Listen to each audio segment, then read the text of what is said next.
Hello, South Orange and Maplewood School District family. This is your Superintendent, Dr. Taylor. I hope this message finds you and your family well and safe. Thank you for giving us a few minutes to review our return to school clarifications and updates for Phase 3 presentation. As I'm sure you are aware, Phase 3 of our reentry plan begins this Tuesday, January the 19th. Phase 3 relates directly to Governor Murphy's mandate in Executive Order 175.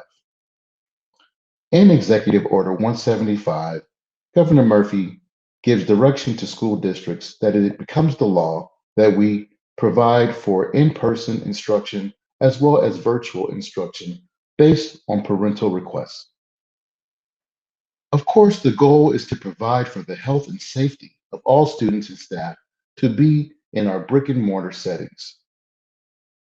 In addition to following the guidelines set forth by the state for hybrid learning, the district works very closely with our local health departments and our internal district health professionals to monitor local, regional, and statewide COVID transmission rates, while also ensuring that we are adhering to the latest health guidelines.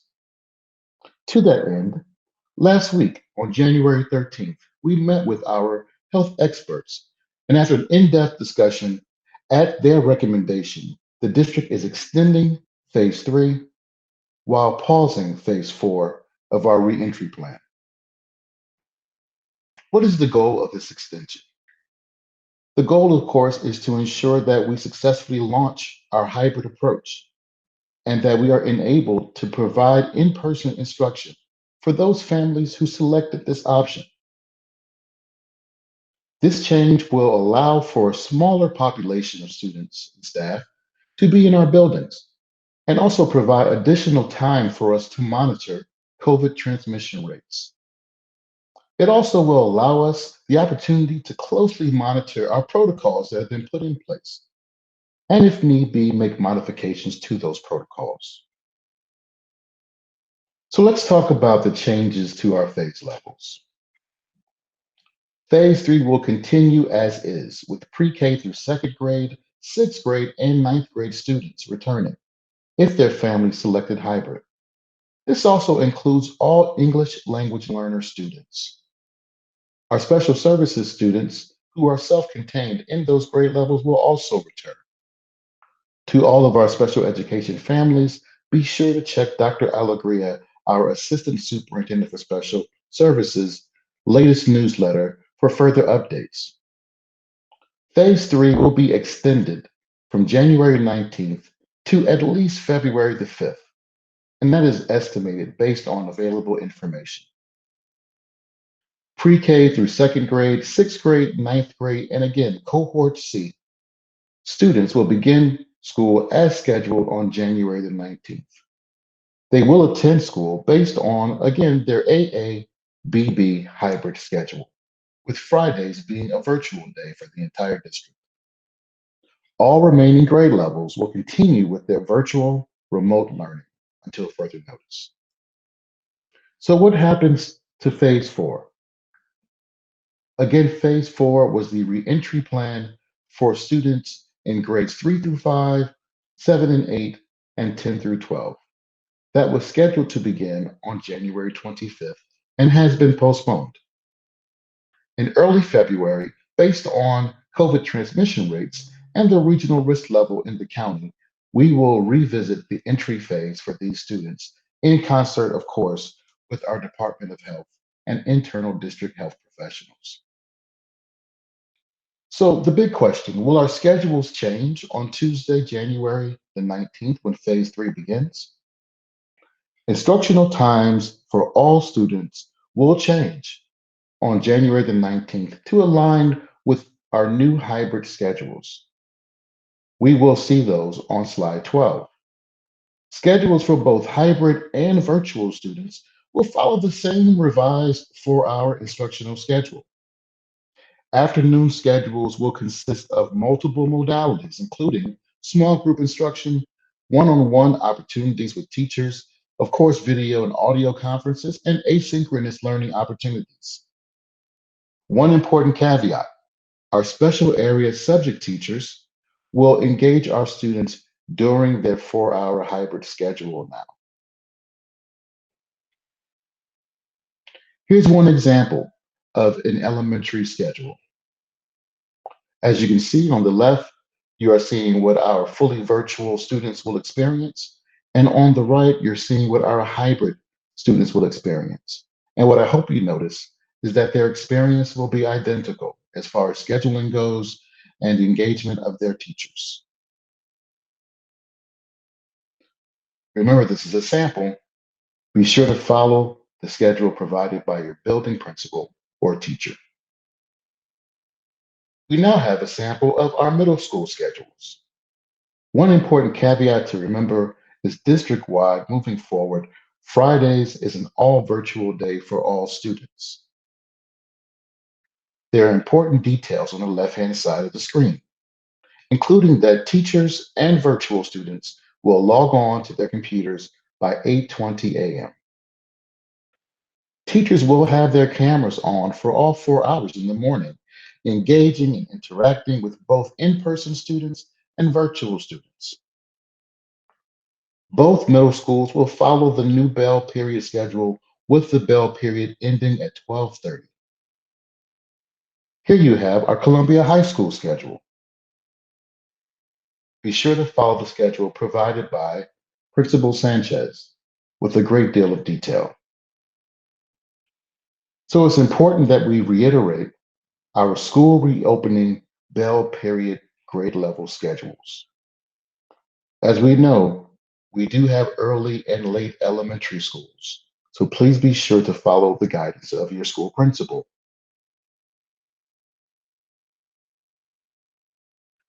So I think a growing question is how many students have selected hybrid per school? As you can see, for our hybrid cohort A, we have 645 students who selected this cohort with their family. And you can see the enrollment per school.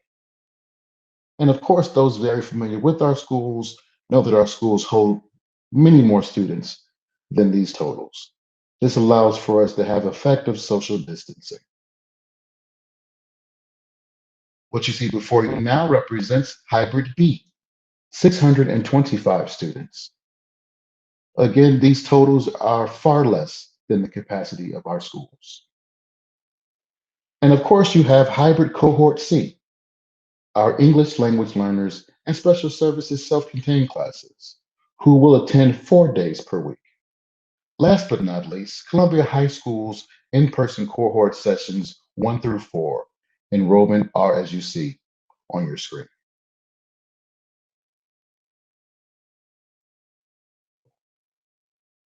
Let's talk a little bit about our facilities preparation. As has been previously shared, our district has engaged with our architect of record to serve as a third-party reviewer for our facilities preparation. The purpose of this engagement specifically is to monitor and verify the ventilation work that has been done by our HVAC vendors, maintenance and custodial staff who contributed. While we know that our facilities will have extensive repairs and expansion in some cases over the next few years, this work is specifically geared to ensure that our instructional spaces will have a fresh air component that contributes to our mitigation efforts. These follow-up walkthroughs occurred this week. We wanted to make sure that we were able to provide as close to a real-time update as possible. The following results represent the raw information and summation given to us by our architects. We expect to receive a full narrative from our architects in the next few days, and we will be making that available to the public as well. Let's take a look at these snapshots. As you can see from your summary, of the 427 instructional spaces that were reviewed by our architect, 96% had mechanical systems that had been cleaned. 89% of these mechanical systems had received new filters. We do have 38 filters that we are waiting on that will be installed upon delivery. Our architects also informed us that 76% of our motors were serviced and running. There are also 34 motors that are still out for factory repair and will be installed upon receipt. There were also 59 units that were not on at the time of the inspections.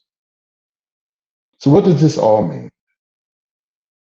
We provided this information room specific to all of our principals to confirm that the rooms that we have selected for your students do indeed have a fresh air component.